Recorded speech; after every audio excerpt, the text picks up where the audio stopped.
ইনসাফ কায়েমের চেষ্টা করা, আদালত প্রতিষ্ঠা করার চেষ্টা করা। জিহাদের বাংলা হলো প্রচেষ্টা চালানো। কিসের প্রচেষ্টা? দেশে যারা মেরে কেটে খাচ্ছে, বোঝেননি? দেশে যারা মেরে কেটে খাচ্ছে, মারা কাটার বিরুদ্ধে প্রচেষ্টা চালিয়ে মারা কাটা বন্ধ করে। আমার কথা কি বুঝতেছেন?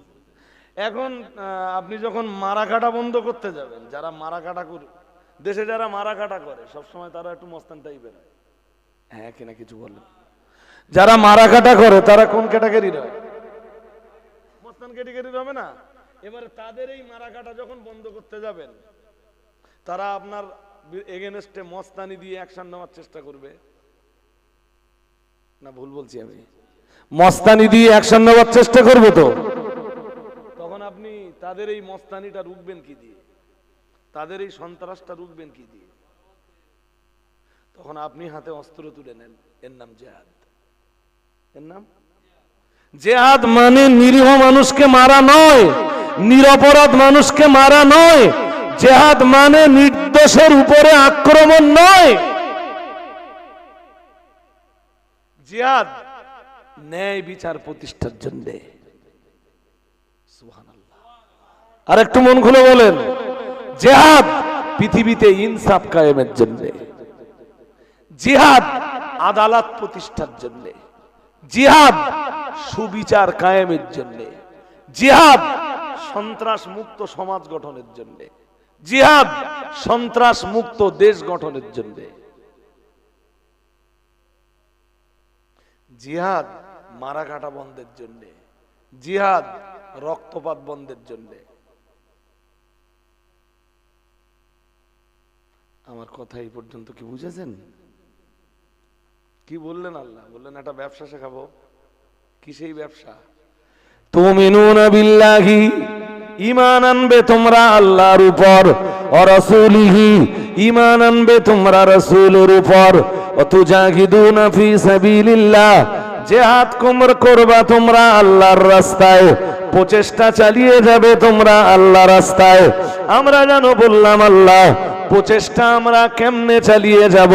প্রচেষ্টা আমরা কি দিয়ে চালাবো? আল্লাহ আপনার রাস্তায় আপনি জিহাদের নির্দেশ দিয়েছেন, প্রচেষ্টা করার নির্দেশ দিয়েছেন। আল্লাহ আপনার দেওয়া এই নির্দেশটা কেমনে আমরা বাস্তবায়ন করব? আল্লাহ আল্লাহ পাক রব্বুল আলামিন বললেন বিআমওয়ালিকুম ওয়া আনফুসিকুম।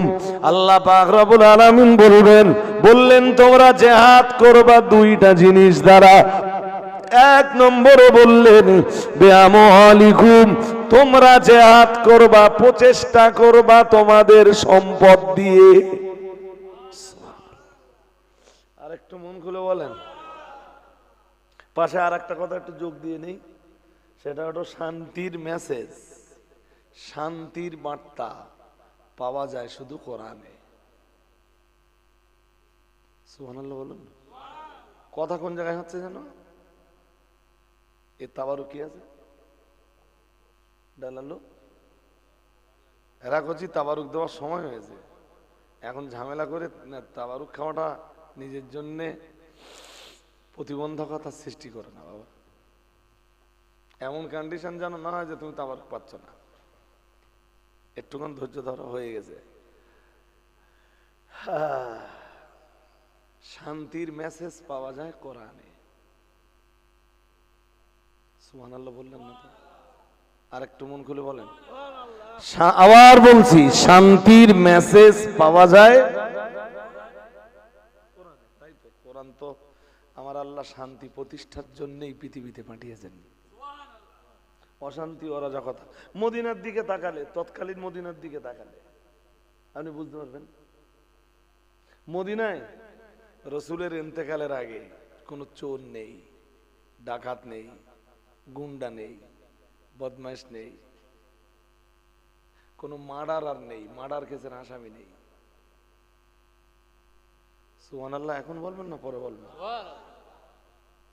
কোনো ধর্ষক নেই, নারীবাজ নেই, নারীর বেইজ্জতি করার মতো সাহস কারোর নেই।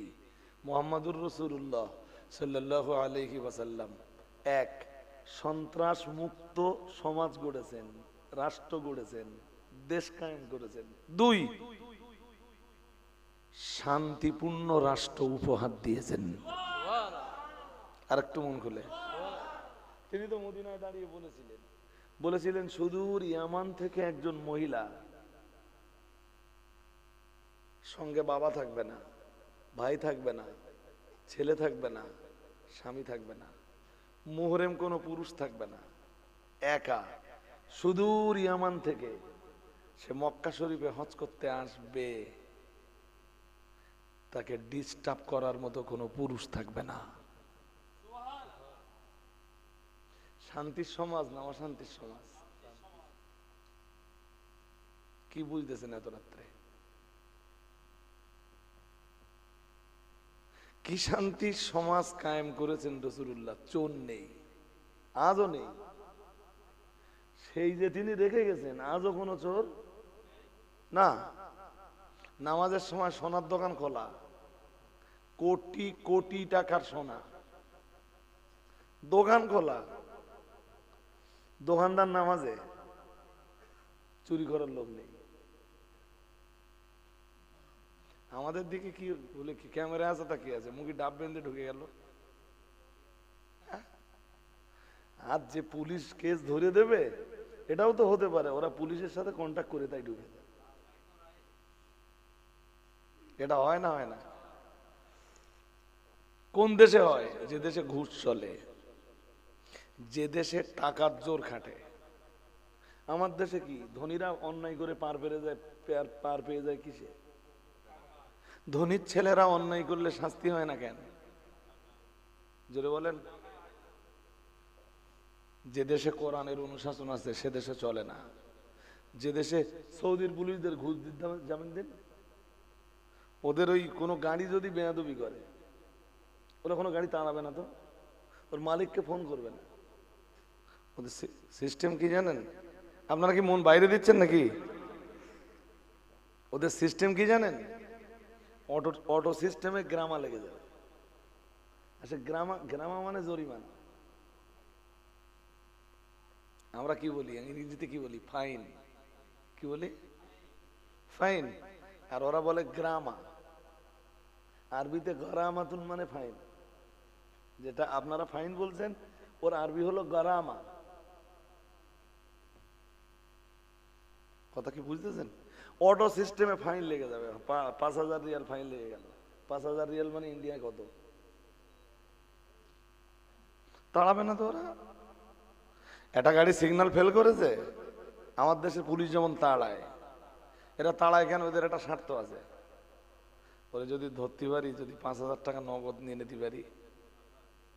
দেখেছেন মোটর সাইকেল গুলো ধরে কি করে? চৌমাথার ফাঁকে তো প্রায় ধরে। হ্যাঁ, একদিন আমারে ধরেছে চৌমাথার ফাঁকে। হ্যাঁ, আমি বলতে ওদের মাস্টার, তা আমার তো চেনে টেনে না, তা আমার ধরেছে বলে কাগজপত্র দেখান। তা আমি বলি কাগজপত্র না দেখা, মানে অসুবিধা নেই, মোবাইলে সব আছে, এমনি পেপারস নেই, মানে হার্ড কপি নেই, সফট কপি আছে। কাগজপত্র দেখাচ্ছি আমি, অসুবিধা নেই তো। স্যার এই গাড়ি ধরেন, অসুবিধা নেই, কিন্তু লোকজন বুঝে তাই ধরেন, তো আপনাদের আবার অসুবিধা হবে। আমি চাই না আপনাদের অসুবিধা হোক। আর বলছে কি করেন আপনি? আমি যাই করি, ওটা আপনার জানার দরকার নেই, অন্তত লোকজন বুঝে তাই ধরবেন। ওই একদিন বলেছিলাম, সেখান থেকে আমার গাড়ি আর কোনোদিন বের দেয় না, আর কাগজপত্র দেয়নি। যার কাগজপত্র নেই দূষণে ছেড়ে দেবে। এটা কি? উৎকোচ। ভালো বাংলায় বলে উৎকোচ, এটা লোয়ার বাংলায় বলে ঘুষ। ইসলামে ঘুষের কোনো জায়গা। আসতে বলছেন কেন? বলেন, জোরে বলেন। ভারতবর্ষে ঘুষ ছাড়া কোনো কাজ হয় না। একটা পাসপোর্ট করতে যাবেন, ডিআইবি খাবে, হ্যাঁ না কিছু বলে না। হ্যাঁ, একটা জমির রেকর্ড করতে যাবেন, অফিসার 500 টাকা চেয়ে নেবে। আর নইলে আপনার শুধু ঘোরাবে, ডেট দেবে, কোনোদিন গেলে বলবে লিঙ্ক নেই, কোনোদিন আজকে সব খুব ব্যস্ত আছে, যাও আজকে আর হবে না। তা আপনিও হিসাব করে দেখলেন যে 10 দিন আসার চাইতে 10 দিনে 3-10কে জন দিলেও তো 3000 টাকা আয় করা যায়। তারপরে যেতে আসতে একটা খরচ আছে, তার চেয়ে ওর 500 টাকাতে দেওয়া ভালো। এই তো আমাদের দেশের সিস্টেম। ইসলামী রাষ্ট্রে এসব চলে না। রাসূলুল্লাহ বিশ্বের দরবারে দাঁড়িয়ে বলেছিলেন, আর রাশি অল মুরতাশি কিলাহুমা ফিন্নার, ঘুষদাতা ঘুষ গ্রহীতা দুটোই যাবে জাহান্নামে। বলুন নাউজুবিল্লাহ। যে ঘুষ দেয় সেও জাহান্নামে, যে ঘুষ নেয় সমান অপরাধী। আর দুটোই অ্যান্টি সোশ্যাল, দুটোই সমাজ বিরোধী, দুটোই দেশ বিরোধী। আমি কি কথা বলছি বুঝতেছেন? ইসলামে এইসব নিয়ম কানুন নেই ভাই সাহেব। 1500 বছর আগে মুহাম্মদ সাল্লাল্লাহু আলাইহি ওয়াসাল্লাম মদিনা মুনাওয়ারাতে দাঁড়িয়ে বলেছিলেন, ঘুষ দেওয়াও চলবে না, নেওয়াও চলবে না। ইসলামে কোনো ঘুষের কারবার থাকবে না। আজও সৌদিতে নেই ঘুষি কারবার। আপনি কোনো কাজের জন্য যাবেন, যে কোনো অফিস, ওরা আপনার কাজটা করে দেবে। ওরা কাজটা করে দেওয়ার জন্য তো মাইনে পায়। ফের আপনার কাছে টাকা নেবে কেন, আমার কাছে টাকা নেবে কেন? সরকার ওদের হাজার হাজার টাকা মাইনে দিয়ে, লাখ লাখ টাকা বেতন দিয়ে ওদের পুষছে তো আমাদের কাজ করে দেওয়ার জন্য। হাজরিন মজলিস, শান্তির সন্ধান যদি করতেই হয়, শান্তি আছে ইসলামে, শান্তির মেসেজ আছে কোরআনুল হাকিমে। সুবহানাল্লাহ। আর একটু মন খুলে বলেন। অভাব তো এই জায়গায় যে মুসলমানরাই কোরআনটাকে গুরুত্ব দেয়নি। আল্লাহ বলেছেন সুদ হারাম, মুসলমানদের ভিতরে সুদ পাওয়া যায়। লটারি হারাম। কিছু মনে নেবেন না, আপনাদের এই যে বাজারটা আছে, নাম কি? নেড়ুলি বাজার। নেড়ুলি বাজার লটারির দোকানে যারা ভিড় জমায় 90% মুসলিম। হ্যাঁ কিনা কিছু বলে না। 90% মুসলিম হবে। ভিড় জমায় কারা? চৌমাথার মতো মার্কেট, মুরারিশা চৌমাথার মতো মার্কেট, যার চতুর্দিকে মুসলিম। না ভুল বলছি? ওদিকে সেই মাকাল গাছা পেরিয়ে কিছু দাসেদের বাস, এদিকে চৌমাথা টপকানোর পরে ওই যে ফাঁকাটা টপকারেন, তারপর কিছু ঘোষেদের বাস, তাই তো? তাই তো? এদিকে রাজাপুর, মাঝখানে কি কেউ আছে? নেই। এদিকে ঘোলা, সদরপুর, বলদেবতা, সেই ভেবিয়া না আসা পর্যন্ত হিন্দু ভাইদের বসবাস আর নেই। একটা বলা যায় যে ছোটখাটো একটা মোটামুটি মুসলিম এরিয়া। চৌমাথার মতো মার্কেটে লটারির দোকান গুলো ভালোই চলতেছে, খুব দাপটের সাথে চলছে। কারা কাটে? মদের দোকানে যান, ভিড় কাদের? আরে কথা বলছেন না কেন? শান্তির পরোয়া মুসলিমরা করে। মুসলিম যদি ভাবে যে মদে শান্তি, মুসলিম যদি ভাবে জুয়ায় শান্তি, মুসলিম কমিউনিটি যদি ভাবে শান্তি লটারিতে, আমার তো কিছু করার নেই। আমি কি করতে পারি? মুসলিম যদি কোরআনকে মেনে না চলে, আমি কি করতে পারি? তবে কোরআন একটা কথা বলেছে, আল্লাহ বলেছেন মহান আল্লাহ জানিয়েছেন, নবী আপনাকে কষ্ট দেওয়ার জন্য আমি আল্লাহ কোরআন নাযিল করিনি। আল্লাহ পাক রব্বুল আলামিন বললেন, আপনাকে কষ্টের ভিতরে ফেলবার জন্য আমি আল্লাহ কোরআন নাযিল করিনি। আর কিয়ামত পর্যন্ত যারা আমার কোরআনকে মেনে চলবে, আমি আল্লাহ তাদেরকে কষ্টের ভিতরে ফেলে দেওয়ার জন্য কোরআন নাযিল করিনি। কিয়ামত অবধি কোরআনের অনুসারী যারা অনুগামী যারা, তাদের কষ্ট লাঘব করে দেওয়ার জন্যই আমি আল্লাহ কোরআন নাযিল করেছি। আর একটু মন খুলে বলেন, কোরআন আমি কেন নাযিল করেছি জানো? মানুষের কষ্ট দূর করে দিতে। কোরআন মানুষকে কষ্ট দেওয়ার জন্য আসেনি। জিহাদ মানে বলেন চেষ্টা করা। জিহাদের অ্যাকচুয়াল অর্থ, হ্যাঁ, ওই চেষ্টা করতে করতে যদি কখনো আপনি সন্ত্রাসীদের মুখোমুখি হয়ে যান, যে সন্ত্রাসীরা আপনাকে ইনসাফ কায়েম করতে দিচ্ছে না, সন্ত্রাসীরা আপনাকে আদালত প্রতিষ্ঠা করতে দিচ্ছে না, তখন আপনার তো কোনো রাস্তা নেই সন্ত্রাসীদের মোকাবেলা। ওরই নাম তো জেহাদ। অ্যাকচুয়াল জেহাদের অর্থ চেষ্টা চালাও।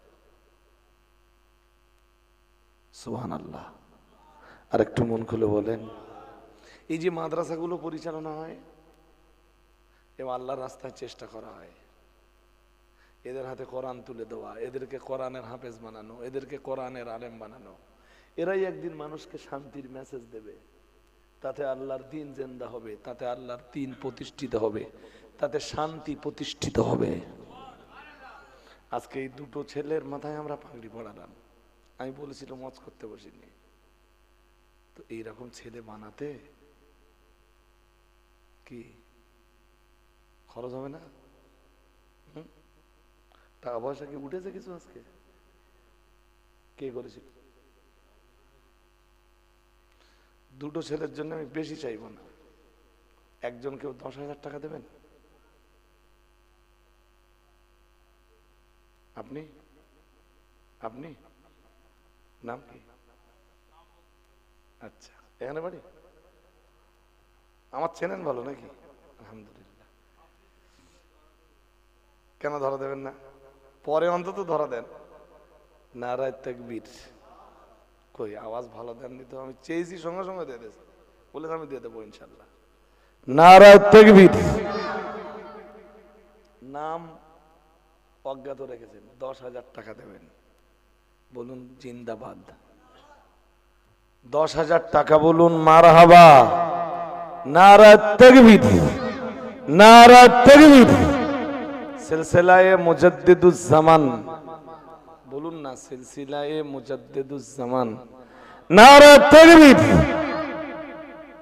ভাইয়ের কাছে বলার সঙ্গে সঙ্গে ভাই 10,000 টাকা ওয়াদা করেছেন, আর একজনের কাছে চাইব। কোচি তো দুটো,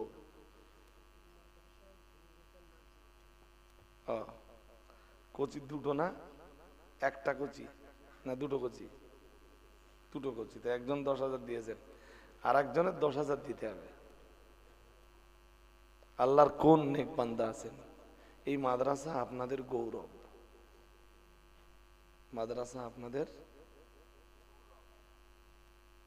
এ দেখেন, আলেম আর হাফেজদের জন্য আল্লাহ যখন জান্নাতের দরজা খুলে দেবেন, তবে এটাও বলে রাখি, সব আলেম আর সব হাফেজ জান্নাতে যাবে না। হাফেজ হয়ে কেউ যদি নামাজ নষ্ট করে, আলেম হয়ে যদি কেউ নামাজ নষ্ট করে, বহু ব্যক্তি আলেম নামে পরিচিত, নামাজ ঠিকঠাক পড়ে না, লোকজন সামনে পড়লি পড়ে, আর লোকের আড়া রেখে দিয়ে আর কিছু বলে না। অবাক হচ্ছেন তাই তো? সব আলেমের ভিতরে আল্লাহর ভয় নেই তো। আল্লাহ ভীরু আলেম হাফেজ যারা আছেন, আল্লাহ এদের জন্য যখন জান্নাতের দরজা খুলে দেবেন, জান্নাতের দরজাটা ওপেন করে দিয়ে আল্লাহ আবার বন্ধ করে দেবেন। সাধারণরা ততক্ষণ জান্নাতে ঢুকে যাবে, আলেম হাফেজরা জান্নাতের দরজায় দাঁড়িয়ে বলবে, আল্লাহ দরজা তো খুলেই দিয়েছিলেন, আর আপনি আমাদের জান্নাতি বলে ঘোষণাও দিয়েছেন, এখন আল্লাহ জান্নাতের দরজা বন্ধ হয়ে গেল। আল্লাহ বলবেন, শোন ঠিকই বলেছিস, জান্নাতের দরজা খুলেও দিয়েছিলাম, জান্নাতি বলে ঘোষণাও দিয়েছিলাম, তো জান্নাতের দরজাটা বন্ধ করেছি একটা কারণে। যাদের অর্থে তোরা আলেম হয়েছিলি আর হাফেজ হয়েছিলি, আমি তো কোনো না কোনো প্রতিষ্ঠানে পড়ে, আমি যে প্রতিষ্ঠানে আমার পড়াশোনার সূচনা, তখন ছিল টালির চাল, প্রচন্ড বর্ষা হচ্ছে, কিতাবপত্র নিয়ে এক কোনায় বসে আছি। সেসব স্মৃতি মনে পড়ে। বর্ষাকালে এই পায়জামা এতটা গুট খেলে তারপর হেঁটে হেঁটে যেতে হবে। এখনকার ছেলেরা তো খুব ভালোভাবে পড়াশোনা করছে। আজ থেকে ধরে নেন এটা 2025, 1995-96, তখন আমার বয়স 10-11 বছর। তাহলে কম বেশ 30 বছর হয়ে গেছে। 30 বছর আগে এই এলাকার পরিস্থিতি কি ছিল? আপনাদের এই রাস্তায় আসতে গেলে কাদা লাগতো না? আরে হ্যাঁ না কিছু বলেন না। তো এরকম জায়গায় যদি মাদ্রাসা হয় তো পায়জামায়াতদের গুট খেলে তো আসতে হবে। আমাদেরও তাই হতো। আর মাদ্রাসা টালির চাল, আর খাওয়া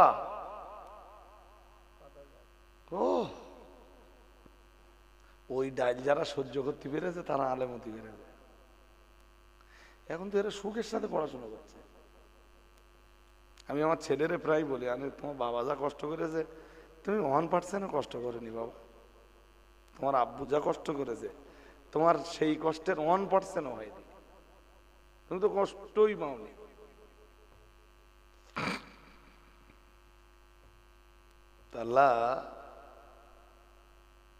আল্লাহর আলেম হাফেজ বান্দারা বলবেন আল্লাহ জান্নাতের দরজা আবার আপনি ক্লোজ করে দিলেন। একবার তো ওপেন করে দিয়েছিলেন। আল্লাহ বলবেন ঠিকই বলেছ, যাদের টাকায় পড়াশোনা করে তোমরা আলেম হাফেজ মাওলানা মুফতি হয়েছ, জান্নাতের দরজা পর্যন্ত তাদের আসতে দাও, তাদের সঙ্গে করে নিয়ে আমার জান্নাতে ঢুকে যাও। আর একটু মন খুলে বলেন। আদ-দাল্লু হাদিসে আসছে, আদ-দাল্লু আলাল খায়রি কাফাইলিহি। রাসূলুল্লাহ জানিয়েছেন কেউ যদি ভালো কাজ করে ও যতটা সওয়াব পায়, যে মানুষটা ভালো কাজের নির্দেশনা দেয় আল্লাহ পাক রব্বুল আলামিন তার আমলনামায় ততটা সওয়াব লিখে দেয়। আর একটু মন খুলে বলেন। আপনি কোরআন মুখস্থ করতে পারেননি, কোরআন মুখস্থ করা একটা বিরাট বড় নেয়ামতের কাজ। এক মিনিট কোরআন মুখস্থ করা এক বিরাট বড় নেয়ামত না? আমি কত চেষ্টা করি জানেন? আমি আজকে তো বলেই ফেললাম, মানে আমি তো হেফজ পড়িনি, বাট পরে নিজে নিজে অনেক চেষ্টা করেছি। হয় কি অনেকটা মুখস্থ করে ফেলেছি। মুখস্থ করার পরে ওই মুখস্থ করতে করতে শুদ্ধ মন যাচ্ছে যে এই আয়াতের ভিতরে কি আছে, এই আয়াতের ভিতরে আল্লাহ কি বলতেছেন, এর তাফসীর কি, এর ব্যাখ্যা কি, এই আয়াত কেন নাযিল হয়েছিল, এই সব ঘাটাঘাটি করতে যে ওই যা পড়েছিলাম ব্যাস ওই পর্যন্তই, আর আগাতে পারিনি। বারবার চেষ্টা করি আর বারবার ভুলে যাইনি, হেরে যাই। যেগুলো মুখস্থ করি ওগুলো জবানে প্রতিদিন পড়ি। যখন বাইক ফাইক চালাই বা গাড়িতে যখন ফ্রি টাইমে বসে থাকি তখন ওগুলো তেলাওয়াত করি, ভুলে যাইনি। কোরআন শরীফ ভুলে যাওয়া, মুখস্থ করার পরে ভুলে যাওয়া, এটা গুনাহ কবিরা। যেটা মুখস্থ করতে হবে ওটা ডেলি পড়তে হবে। এরা দুইজন হাফেজ হলো তো, এরা যদি এখান থেকে আমি বলছি 2 বছর পড়বে না, আল্লাহ না করুন, এই এখন যা মুখস্থ করেছে কিচ্ছু থাকবে না। সূরা বাকারার 2য় পৃষ্ঠায় যে আটকে যাবে, ওমিনান নাসি মান ইয়াকুলু আমান্না বিল্লাহি, ওর পরে আর পড়তে পারবে না। কোরআনের হাফেজ হিসাবে যদি বেঁচে থাকতে হয় কোরআন জবানে অল টাইম পড়তে হবে। জবান পড়ে যাবে, হয়তো এমনও সময় আসবে যে 6 মাসও কোরআন শরীফ দেখে পড়ার সময় পাইনি, কিন্তু জবান চালিয়ে যাবে। এবারে জবান এমন হাফেজ আছে কোরআন শরীফ পড়তে পড়তে কোথাও আটকে গেছে তো 25 দিন ধরে চেষ্টা করেছে ওটা ছেড়ে দেওয়া। ও নিয়ত করেছে কোরআন শরীফ না খুলে আমি ছাড়িয়ে নেব। ধরুন 17 পারার কোনো জায়গায় যে আটকে গেছে, তো এই 20-25 দিন ধরে ওই জায়গাটা শুধু বারবার ওখানে আসতেছে আর আটকে যাচ্ছে, বারবার ওখানে আসতেছে আর আটকে যাচ্ছে। কিন্তু ও নিয়ত করেছে যে আমি কোরআন শরীফ না খুলে ওইটা ঠিক করে নেব। কোরআন শরীফ খুললে তো এক্ষুনি ঠিক হয়ে যাবে, কিন্তু খুলবো না। 25 দিনের মাথায় 26 দিনে যে ওই জায়গাটা যে ও ছাড়িয়ে গেল। কিন্তু পড়তে হবে। ওরা হাফেজ হয়েছে, আমরা হাফেজ হতে পারিনি। আল্লাহ ওদেরকে দিনের জন্য কবুল করুন, বলুন আমিন। এটা একটা বিরাট বড় নেয়ামত। ওরা আল্লাহর কাছে কত মর্যাদাবান ওরা বোঝে না, এটা আমরা বুঝি। হাজিরিন মজলিস মনে রাখুন, ওরা কোরআন হিফজ করেছে, আমরা মাদ্রাসা তৈরি করেছি, আমরা ওদের খাবার যোগান দিয়েছি, আমরা ওদের জামা কাপড়ের ব্যবস্থা করে দিয়েছি, আমরা ওদের তেল সাবানের ব্যবস্থা করে দিয়েছি, আমরা ওদের পরিচর্যা করেছি, আমরা ওদের দেখভাল করেছি। ওরা কোরআনের হাফেজ হবার কারণে যতটা সওয়াব আল্লাহ ওদেরকে দান করবেন, আমরা ওদের হাফেজে কোরআন হবার রাস্তা দেখিয়েছি বিধায় আমার আল্লাহ আমাদের আমলনামাতে ততটা সওয়াব লিপিবদ্ধ করে দেবেন। আমারও ওরা কোরআন তেলাওয়াত করবে, ওরা যতটা সওয়াব পাবে, ওদের হাফেজ হওয়ার রাস্তা যারা তৈরি করে দিয়েছেন আল্লাহ তাদের আমলনামায় ততটা পরিমাণ নেকি লিখে দেবেন। আরেকটু মন খুলে বলেন, এই বুঝতে অসুবিধা হচ্ছে নাকি? হ্যাঁ, আমি ওয়াজ করতে বসিনি। এক ভাই জমিদাতার জামাই, নাচ জামাই, জমিদাতার নাচ জামাই নগদ 2000 টাকা দিয়েছেন। জমিদাতা বেঁচে আছে, মারা গেছেন। আল্লাহ তার কবরকে বেহেশতি নূর, জান্নাতি নূর দিয়ে ভরপুর করে দেন। বলেন আমিন, বলেন না আমিন। আর যে নাচ জামাই দান করেছে আল্লাহ তার হায়াত কিসমতকে আপনি দারাজ করুন, সংসারকে আপনি সুখের নীড় বানিয়ে দেন। বলেন আমিন। 2 নম্বরে একটা 10,000 দিতে হবে। এইবার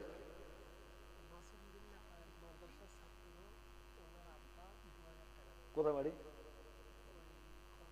খড়মপুর বাড়ি। মাসুম বিল্লার আব্বা পড়াশোনা করে এখানে, মাসুম বিল্লাহ এখানে পড়াশোনা করে। তো ওর আব্বা 10,000 টাকা দেবে, নারায়ে তাকবীর। 2000 টাকা দেবে, নারায়ে তাকবীর, নারায়ে তাকবীর। আল্লাহ তার আব্বার নেক উদ্দেশ্যকে কবুল করে ছেলেটাকে হাফেজে কোরআন হিসাবে মঞ্জুর করুন। বলুন আমিন, বলুন না আমিন। আলেম হাফেজদের বাবা যারা, তাদেরও অনেক মর্যাদা।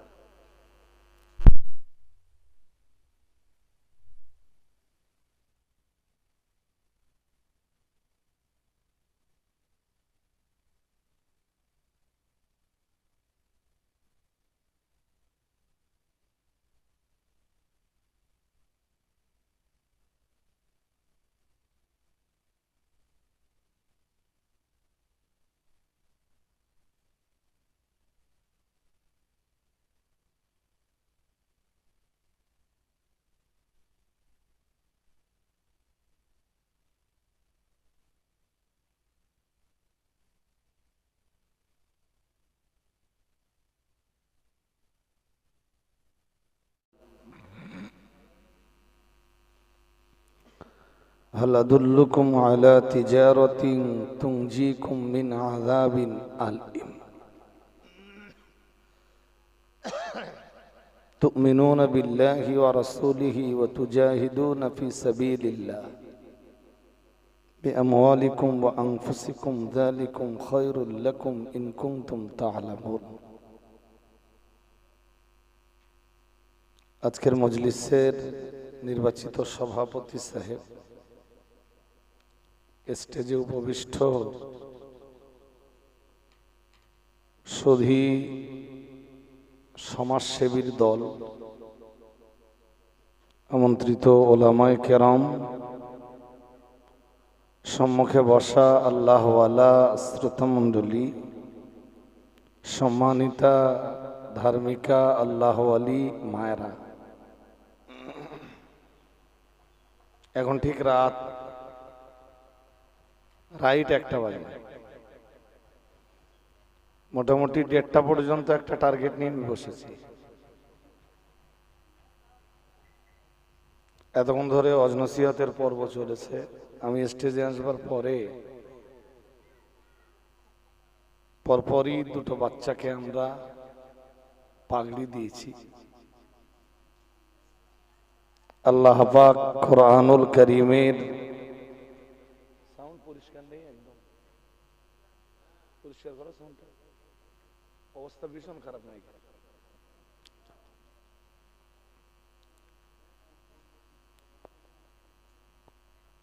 আল্লাহ পাক কোরআনুল কারীমের খেদমতের জন্য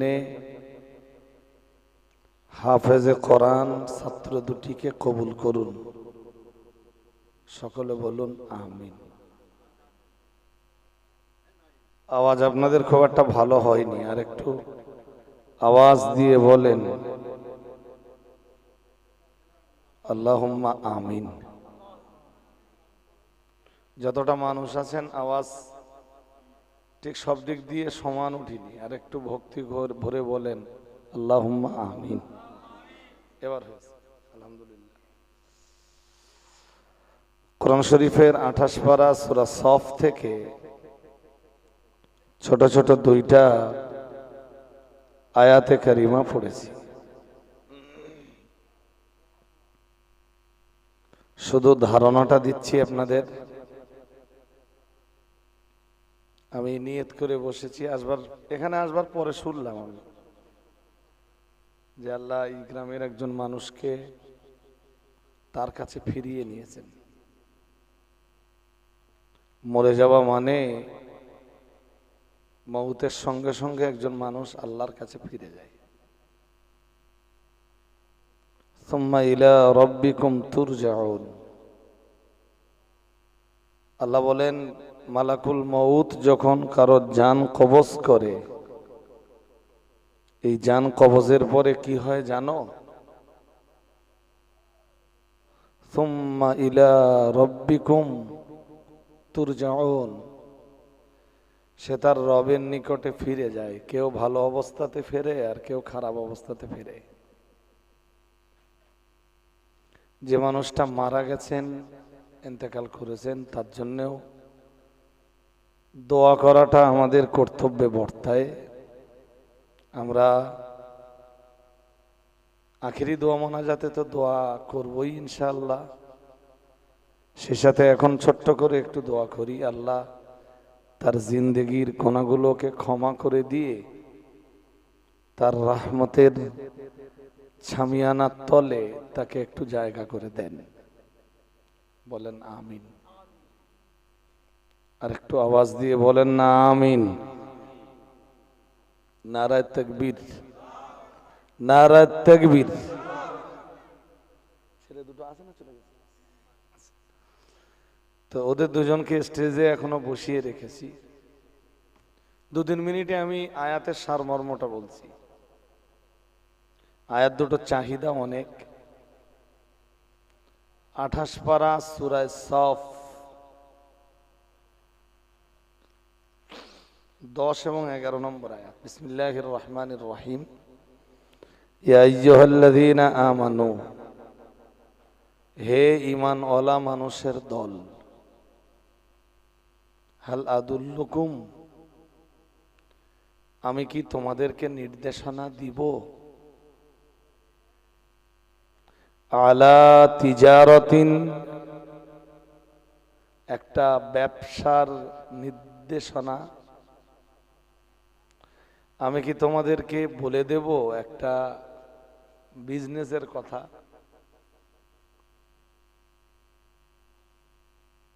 বিজনেসের নাম শুনলেই আমরা সবসময় লাভের কথাটা আগে ভাবি। তাই আমরাই যেন আল্লাহকে জিজ্ঞেস করলাম, আল্লাহ বিজনেসটা করলে আমরা কি পাবো? আল্লাহ বললেন কি পাবে? লাভ কি হবে শুনে নাও। তুনজিকুম মিন আযাবিন আলীম, আমার বাতলে দেওয়া, আমার বলে দেওয়া বিজনেসটা তোমরা করতে পারলে তোমরা জাহান্নামের যন্ত্রণাদায়ক শাস্তি থেকে রেহাই পাবে। সুবহানাল্লাহ বলুন। আর একটু মন খুলে বলেন। জেবিএল একটু প্রেসার বাড়া।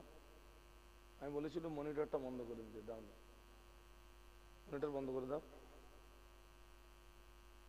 সাউন্ড তোমরা সেটিং করতে পারো নি, নইলে তোমাদের যা যন্ত্রপাতি, এই মেশিনে এরকম সাউন্ড হয় না। কেন আমি শেষ বেলায় এসে আবার সাউন্ডের কথা বলা মানে হয়তো আপনাদের মনেও দাগ কাটবে আর মাইকওয়ালার মনেও দাগ কাটবে। না কেউ কিছু বললেন না, হুজুর শেষে এসে বলে।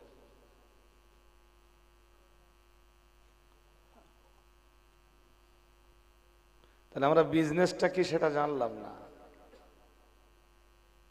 বিজনেসটা করবে কারা? ঈমানওয়ালারা। বিজনেসের মূলধন কি হবে? আল্লাহ এবার মূলধনটা বলছেন, শোনো, বিজনেসের মূলধনটা হলো তুমিনুনা বিল্লাহ, তোমরা ঈমান আনবে আল্লাহর উপর। বলুন কার উপর? সবাই একটু বলেন। সাউন্ডটা শুরু করো বন্ধু, শুরু করো, সাউন্ড মোটা হয়ে যাচ্ছে না। তোমরা ঈমান আনবে আল্লাহর উপর। আমরা বললাম ঈমানের পরে আল্লাহ, ঈমান কার উপরে আনবো? আল্লাহ বললেন তুমিনুনা বিল্লাহ, আল্লাহর উপর, ও রাসূলিহি, এবং তার রাসূলের উপর।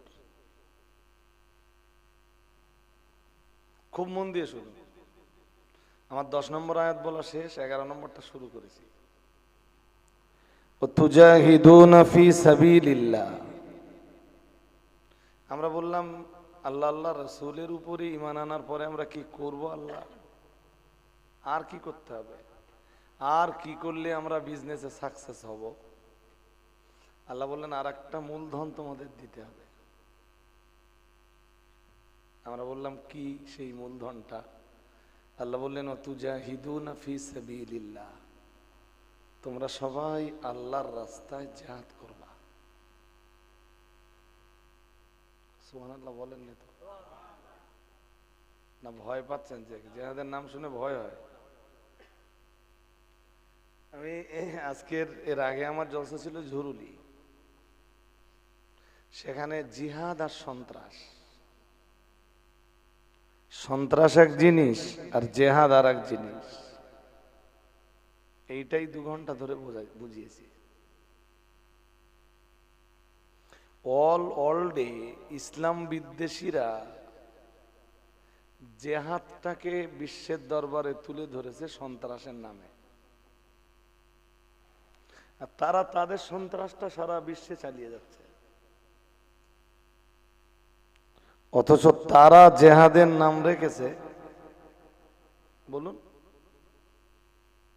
সন্ত্রাস। ভারতবর্ষও তাই,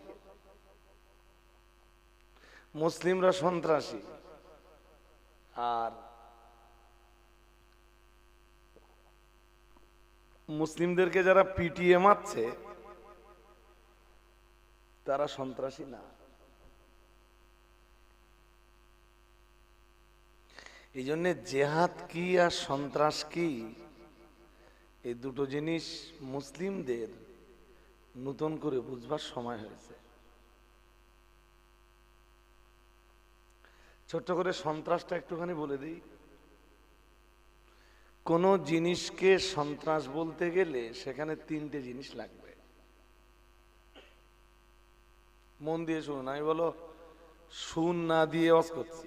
কোন জিনিসকে সন্ত্রাস বলতে গেলে সেখানে কয় জিনিস লাগবে? জোরে বলেন।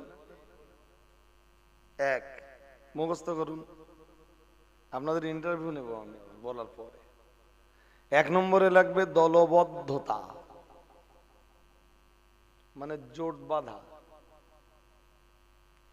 সন্ত্রাসী কার্যকলাপ একা একা কখনো হয় না। কখনো যদি দেখেন যে সন্ত্রাসের রাজ্যে কেউ একা একা সন্ত্রাসী কার্যকলাপ চালাচ্ছে, তবু আপনি জানবেন যে এর পিছনে মাস্টার মাইন্ড কেউ না কেউ আছে, এর সমর্থক কেউ না কেউ। বলুন, এই একা সন্ত্রাসী কার্যকলাপ করা যায়নি, অসম্ভব।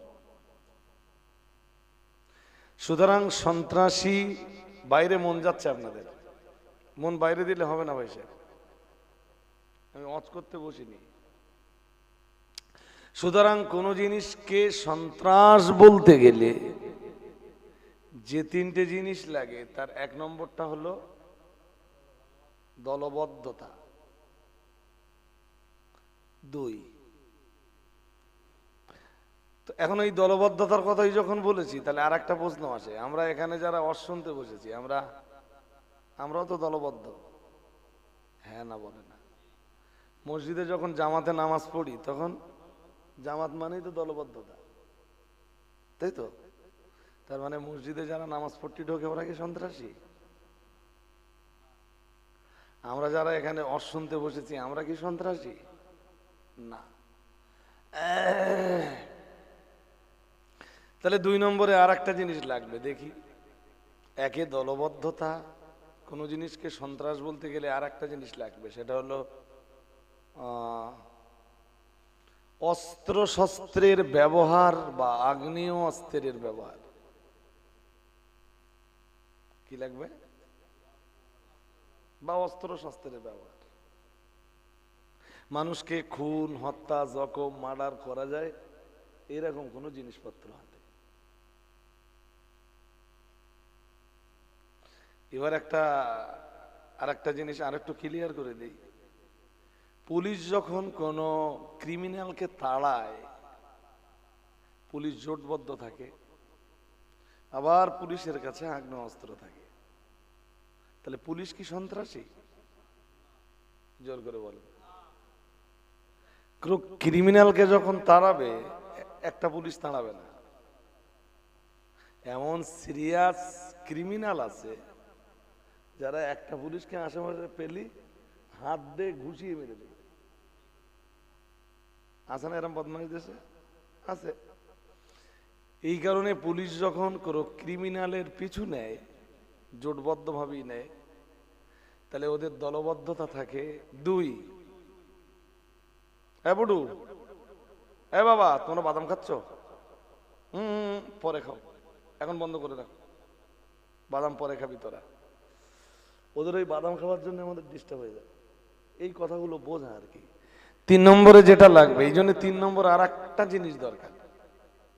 কারণ পুলিশের ভিতরে দলবদ্ধতা থাকে, আবার পুলিশের কাছে আগ্নেয়াস্ত্রও, ওদের কাছে পিস্তল থাকে, তারপর কি বলে রিভলভার না কি বলে, বন্দুক থাকে অনেকের কাছে, তো আগ্নেয়াস্ত্র। কিন্তু এরপরেও পুলিশকে সন্ত্রাসী বলা যাবে না।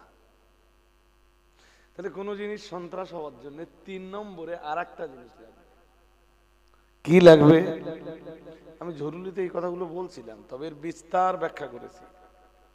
3 নম্বরে যেটা লাগবে তার নাম হলো নির্দোষের প্রতি আক্রমণ। দলবদ্ধতা, অস্ত্র শস্ত্রের ব্যবহার, 3 নম্বরে কি? জোরে বলেন। হ্যাঁ, পুলিশ আক্রমণ করেছে কার উপরে? নির্দোষের না, ক্রিমিনালের উপরে। সুতরাং পুলিশ ক্রিমিনাল তাড়াচ্ছে আগ্নেয়াস্ত্র নিয়ে, এটা সন্ত্রাস নয়। নির্দোষের প্রতি আক্রমণটা হলো, বলুন জোরে বলেন। আমেরিকার ওয়ার্ল্ড ট্রেড সেন্টারে হামলা হওয়ার পরে বললো হামলাটা কে করেছে? তা বলে ওসামা বিন লাদেন। তাহলে সে কোথায় আছে? তাহলে আফগানিস্তানে। তাহলে আফগানিস্তানের উপরে বোমা বর্ষণ করে বেশ হাজার হাজার আফগানিকে তারা শেষ করে দিলে। এইটারে কি বলা হয়? ওদিকে মন দেন, ওদিকে মন দেন, ওদিকে মন দেন, তাহলে বুঝবেন না। এটারে কি বলা হয়? সন্ত্রাস। কি বলা হয়? সন্ত্রাস। এক্ষুনি ইসরায়েল এবং ইসরায়েলের সৈন্যরা নিরীহ ফিলিস্তিনিদেরকে মারছে। আমরা এইটা কোন দৃষ্টিভঙ্গি দিয়ে নেব? যারা মারছে তারা দলবদ্ধ, তাদের হাতে আগ্নেয়াস্ত্র আছে, অ্যাট লাস্ট তারা মারছে নিরীহদেরকে, নির্দোষদেরকে। এটাও তো কি? সন্ত্রাস। তাহলে আমরা সন্ত্রাসটা যখন বুঝলাম, ঘুম পাচ্ছে নাকি? তাহলে আর 2-3 মিনিট হলে হয়ে যাবে। তাহলে আমরা জেহাদটা কি করে বুঝবো? পৃথিবী জুড়ে যে সন্ত্রাসগুলো চলে, এই সন্ত্রাস দমন করার জন্য যে পদক্ষেপটা নেওয়া হয়, সেই পদক্ষেপটার নাম হলো ইসলামে জেহাদ। ইসলামে সেই পদক্ষেপটার নাম হলো,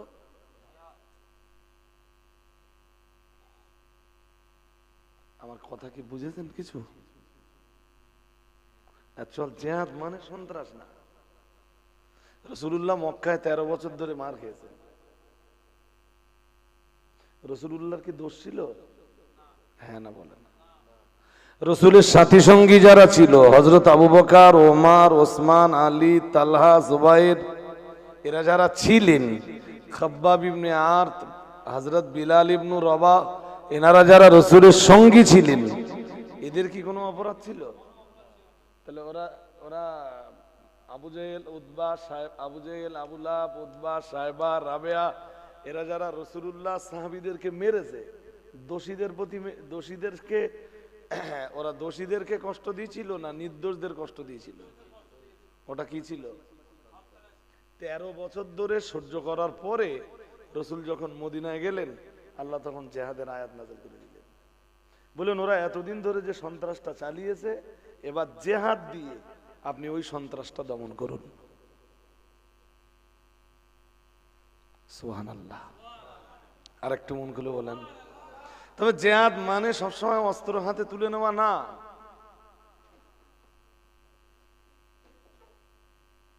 যদি আপনারা এই কথাগুলো বোঝেন, আমার মনে হয় আপনারা লাভবান হবেন। এর আগে আমাদের মুসা সাহেব ওয়াজ করেছেন, মাঝখানে আর কেউ কেউ ওয়াজ করেছেন আমি জানি না। মুসা সাহেবের পর কে ছিলেন? ও আবুল হোসেন ভাই ছিলেন। তারপরে আমাদের সাইফুল্লাহ ভাই ওয়াজ করেছেন। কি কি ওয়াজ শুনেছেন আমি কিচ্ছু জানি না। শেষের দিকের এই কথাগুলো প্লিজ একটু মাথায় নেন। জেহাদ মানে সবসময় অস্ত্র হাতে তুলে নেওয়া না। জেহাদের বাংলা হলো চেষ্টা করা। জেহাদের বাংলা কি? হ্যাঁ, চেষ্টা করা, সত্য প্রতিষ্ঠার চেষ্টা করা।